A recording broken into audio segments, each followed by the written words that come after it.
Hey everybody, it's Jason Blaha here, and I was thinking about a question the other day that I thought, what the hell, I'll go ahead and make into a video here, so let me do that.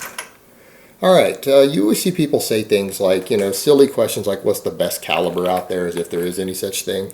But an interesting question that comes up, again, hypothetical. This is purely a hypothetical. Obviously, this isn't a question that would exist in the real world.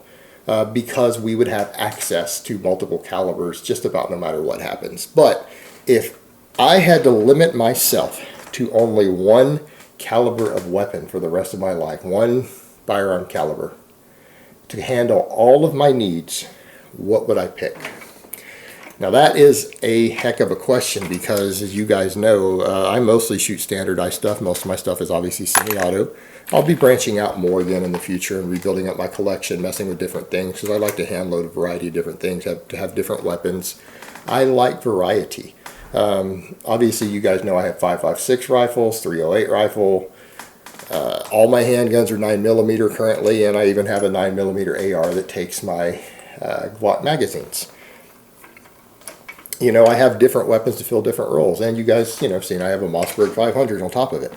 So if I had to fulfill all my roles from one caliber, obviously that would mean things like, obviously, 3-gun competition, cowboy action shoots and stuff are out. You're not going to be able to be competitive as a shooter in anything while limited to one caliber if you want a caliber that actually fills multiple roles in your life. So I started having to think about that. If I didn't have all this diversity that I have access to, what caliber do I think would fulfill all the possible roles that I would need outside of a competitive environment? If I could only have one caliber, that means carry needs, everyday carry, something that I could put in a weapon to carry, something that I could hunt big game with and small game with successfully, that's diverse enough to do all those things, but still can fit in a handgun, still has a good self-defense profile. Could do all my hunting with, hiking guns, even going through bear country, dangerous game country, something that I could actually take down bear or cougars if I needed to, out hiking or exploring, that I could hunt big animals with, deer, elk, things like that, food animals, that could be a successful shit-hit-the-fan weapon. So that's kind of a tough choice. That is a lot of stuff to ask one caliber to do, which means you're going to need something that can handle all that, which also means you not only need a diverse caliber, but as a hand loader, that's not a bad thing, because I can load ammo to do anything I want, really, to fulfill special niches.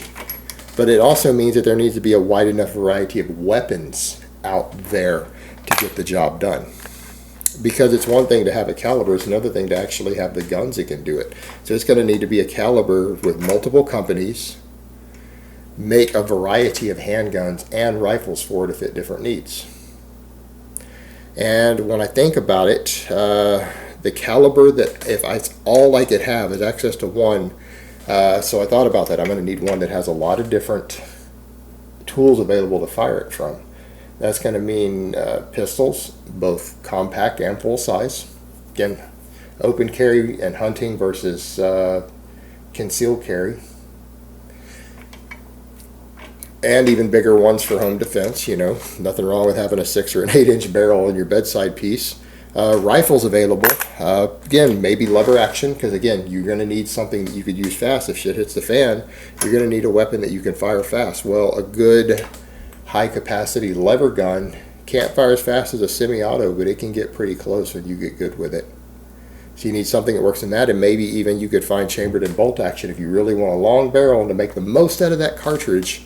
The most accuracy, most power, again, maybe even something that can be fit into a bolt action rifle as well.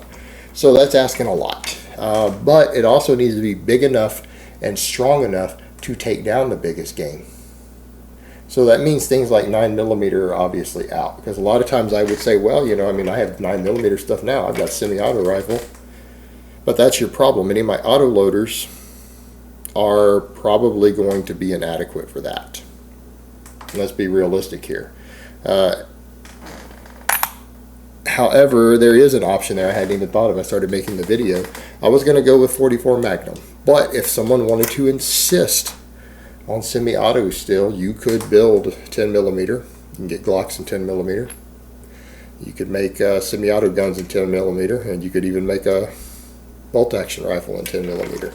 So you could do it with that, but I feel like I would still want a little more power than that. The 10 millimeter is nice, but the 44 Magnum gives you more power on the top end. And that's the thing that you've got to factor in when you're looking at this. When you have a weapon, if you've got to pick something to fill all these needs, it's not going to be ideal in any given one. I mean, truth be told, 44 Magnum, 6 shots. You can get more out of a speed loader. 6 shots for a self-defense weapon isn't a lot. For your personal everyday carry, again, it'll probably neutralize most threats. And that's what you need, something that's diverse enough to handle most threats. You don't have capacity. That's always going to be your limiting factor here. That's why things like 9 millimeter are nice, suppression fire. So with this, it's going to be a case of there's not going to be suppression fire for the most part unless you're retreating to get to a bigger gun. Like if you're near your vehicle, you need to lay down suppression fire with a 44 Magnum pistol. You could to get to your vehicle, to get to a rifle. But you're going to need to be real close. But yeah, it will fit in a variety of revolvers. You can get compacts all the way down as small as 3 or 4 inch barrels. You can conceal that. You can have bigger ones to carry in a holster. Bigger, heavier, longer barrels. Those are also adequate for hunting. 44 Magnum running out of an 8-inch barrel revolver can successfully kill pretty much anything in North America. You got to probably be within 75 yards. Take the biggest game with a revolver. It can fit in lever guns. And you know what? A 44 Magnum lever gun, particularly with hand loads, is actually going to be more powerful than a 223. That's going to get the job done. You can hunt big game with it. You can kill bear and elk at 100 yards with that. It would be viable and shit hit the fan. Is it as great as a semi-auto? No, but would I feel undergunned if shit hit the fan carrying a lever action 44 Magnum with plenty of hand loads on me that I made myself, with a backup revolver, taking the same ammo? Would I feel undergunned with that? No, not really. Again, won't have the awesome suppression fire you might want, but you know what? May not need it. It would get the job done.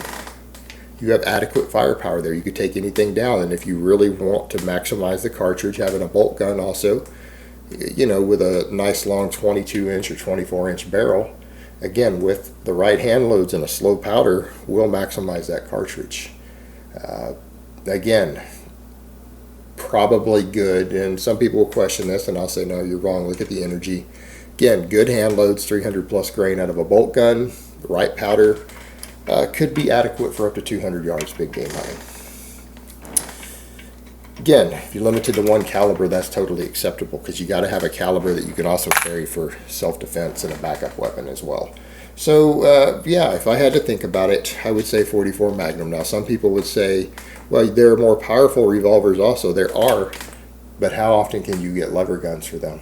Yeah, there are 454 Casull lever guns. One company makes one. They want like $3,000 to $4,000 for them, for one rifle.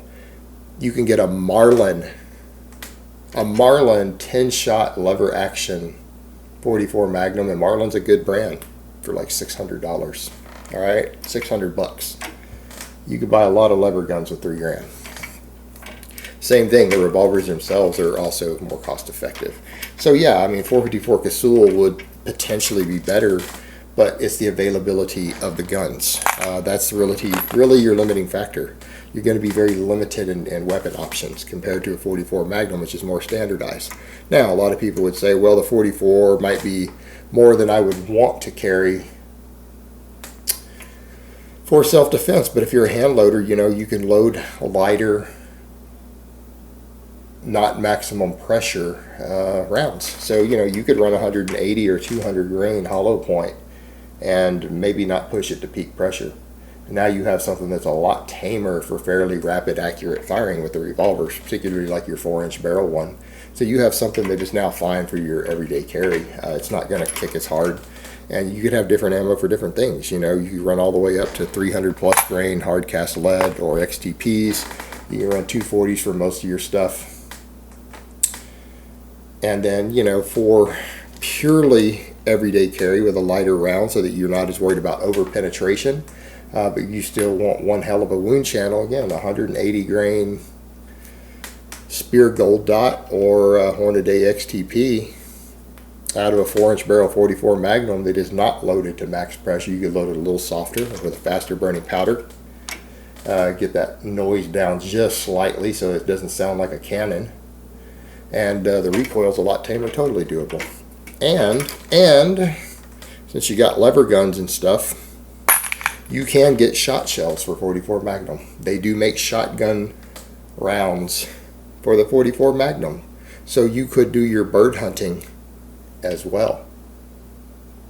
Push come to shove, could you hunt with a lever action 44 Magnum shot shell? Could you hunt birds? Could you hunt quail? Could you hunt dove, pheasant, maybe turkey? I don't know about turkey. Just shoot them in the head with a regular bullet. But yeah, you could totally take birds with it also. So the 44 Magnum would technically be the one round due to the weapons availability, ammo availability, overall power, and ability to fine-tune hand loads to control how much power you have, recoil, everything else. I think the 44 Magnum would be my choice. If I was told for some reason something happened where I could only have one caliber, that's what I go with. Does that make it the best caliber? No. You guys gonna see me switch over from 9mm for everyday carry anytime soon? No.